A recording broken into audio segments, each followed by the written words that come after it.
Shelly, your music teacher from SDTB Senior Secondary School. आज हम करेंगे सप्तक। इससे पहले हमने किया है नाद। नाद से बनाई थी श्रुति, श्रुति से बनाए थे स्वर। अब स्वरों से मिलकर क्या बनेगा? सप्तक। हमारे पास कितने स्वर हैं? 7। इन्हीं 7 स्वरों के ग्रुप को यानी कि समूह को हम क्या कहते हैं? सप्तक। चाहे हम लिख रहे हों, चाहे हम बोल रहे हों या चाहे हम गा रहे हों। स्वर कितने बोल रहे हैं हम? 7 स्वरों के समूह को ही हम क्या कहते हैं?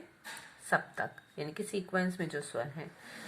लेकिन एक सप्तक में टोटल 12 स्वर होते हैं, क्योंकि उसके अंदर शुद्ध और विकृत दोनों आ जाते हैं। लेकिन हम इसको जब लिखते हैं डेफिनेशन में, तो हमने सिर्फ 7 स्वरों के समूह को ही सप्तक लिखना है।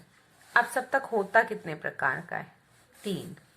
मंद्र, मध्य और तार सप्तक। मंद्र सप्तक क्या होता है?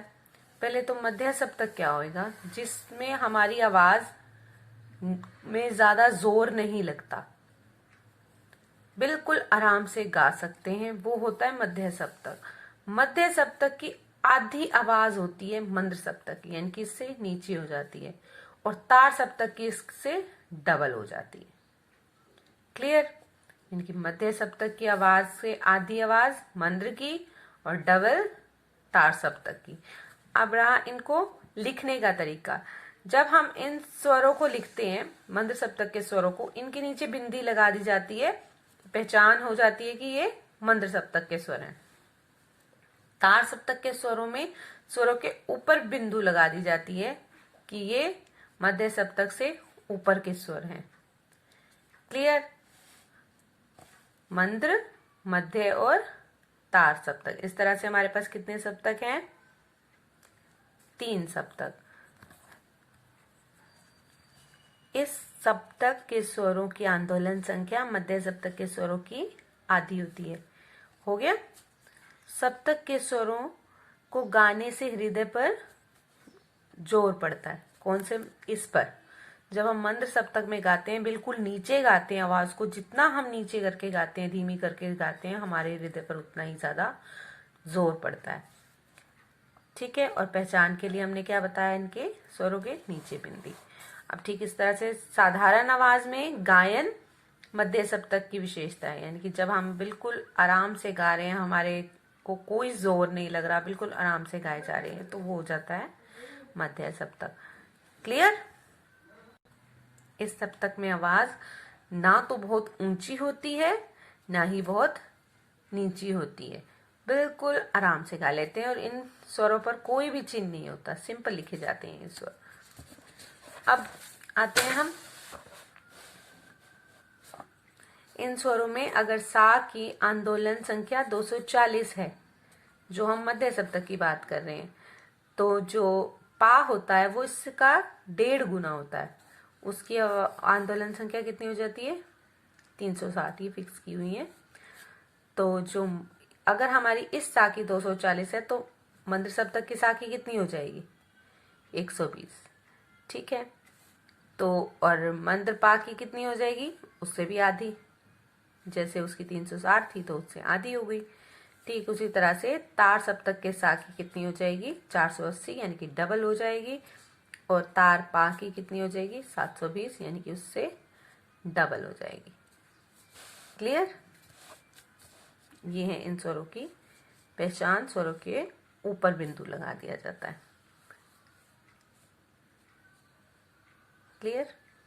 और इंग्लिश में हम सप्तक को कहते हैं ऑक्टेव। अब हम करेंगे थाट।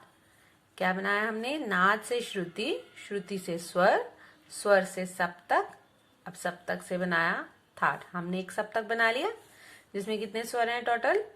7 शुद्ध और 5 विकृत, टोटल मिलाकर कितने? 12 स्वर।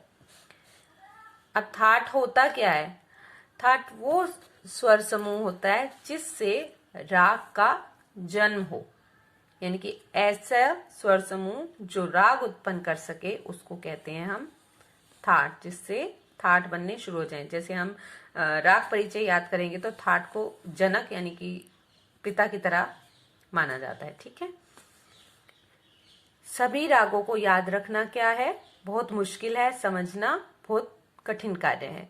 इसलिए विद्वानों ने रागों को समझने के और आसान बनाने के लिए क्या किया, 10 वर्गों में बांट दिया और उसको क्या नाम दिया, थाट, या प्राचीन टाइम में उसको मेल कहते थे। क्या किया थाट बनाने के लिए, थाट हुआ क्या, वो स्वर समुदाय जिससे राग का जन्म हो सके। कितने बनाए वो थाट, 10 बनाए। किसने बनाए थे वो, भातखंडे जी ने, पंडित भातखंडे जी ने हमें 10 थाट बनाकर दिए हैं। लेकिन उससे पहले जो आए थे विद्वान पंडित वेंकटमुखी जी, उन्होंने 72 मेल बनाए थे। 72 मेलों का नाम दिया गया था। ठीक है। सप्तक के 12 स्वर में से 7 क्रमानुसार मुख्य स्वरों के समूह को ही हम थाट कहते हैं, जिससे राग उत्पन्न होते हैं। थाट को ही मेल कहा जाता है। संगीत में नाद, नाद से श्रुति, श्रुति से स्वर, स्वर से सप्तक और सप्तक से थाट की उत्पत्ति की गई है। क्लियर हो गया यहां तक आपको।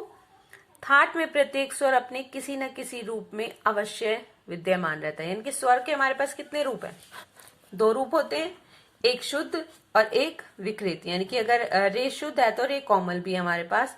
तो या तो थाट में शुद्ध स्वर लगेगा या कोमल या तीव्र, एक ही स्वर लगेगा, स्वर के दोनों रूप नहीं लगेंगे। ठीक है। मध्यकाल में पंडित वेंकटमुखी ने कितने बनाए थे, 72 थाटों की रचना की थी, जिसको वो क्या बुलाते थे, मेल बुलाते थे। और अब कितने हैं, 10 थाट प्रचार में हैं, जो किसने बना के दिया हमें, पंडित विष्णु नारायण भातखंडे जी ने। वो 10 थाट कौन से हैं, सबसे पहला थाट आता है बिलावल थाट। इन्होंने क्या किया, सारे के सारे 7 स्वर यानी कि शुद्ध जो थे वो सारे एक सीक्वेंस में रख दिए और उसका नाम रख दिया बिलावल थाट। यानी कि इस स्वर समूह से जो भी राग उत्पन्न होंगे वो बिलावल थाट के कहलाएंगे। कौन कौन से हैं वो राग, बिलावल, विहाग, देशकार। ऐसे एक थाट से लगभग 484 राग बनते हैं कि 484 राग निकल सकते हैं सिर्फ इतने से स्वर समूह से। ये तो सिर्फ एग्जाम्पल्स दिए गए हैं। इसी तरह से नेक्स्ट थाट है कल्याण। अब इसमें क्या है, माँ का शुद्ध रूप नहीं है, माँ का सिर्फ तीव्र रूप है। एक ही स्वर लिए सारे गामा में, माँ का दूसरा रूप नहीं लिया, यानी कि 7 ही बनाने, हमें 8 स्वर नहीं करने। तो इससे क्या बनते हैं, यमन, शुद्ध कल्याण, भूपाली, गौड़ सारंग। इस तरह से खमाज में क्या लिया है, नी कोमल लिया है, नी शुद्ध ना लेकर।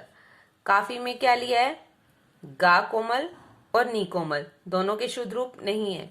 आसावरी में गा, धा और नी कोमल। भैरवी में स्वरों के चारों कोमल रूप लिए गए हैं, शुद्ध रूप नहीं है। भैरव में रे और धा कोमल है, बाकी सब शुद्ध हैं। मारवा में माँ तीव्र और शेष स्वर शुद्ध हैं, रे कोमल और माँ तीव्र। पूर्वी में क्या है, रे धा कोमल और माँ तीव्र, रे और धा कोमल और माँ तीव्र। तोड़ी में क्या है, रे गा धा कोमल और माँ तीव्र। इस तरह से इन्होंने 10 बना लिए और इसमें क्या इंक्लूड कर दिए, चारों कोमल स्वर भी आ गए और एक तीव्र स्वर भी आ गया और 7 शुद्ध स्वर भी आ गए। टोटल 12 के 12 स्वर यूज कर लिए। उन 12 स्वरों से इन्होंने 10 थाट बनाए। पहले उन्होंने विद्वानों की जो लिखे हुए 72 मेल थे उन्हें रीड किया था, उनमें से निकाले कि किस तरह से हम इसको मॉडिफाई कर सकते हैं, तो उन्होंने उनमें से ये 10 बनाए। क्लियर। इन 10 थाटों से अब कितने, एक थाट से कितने राग बन जाएंगे, 484 राग बन जाएंगे। तो ये आपका थाट बनता है। अब इस थाट से बनते हैं, इसके बाद होंगे राग।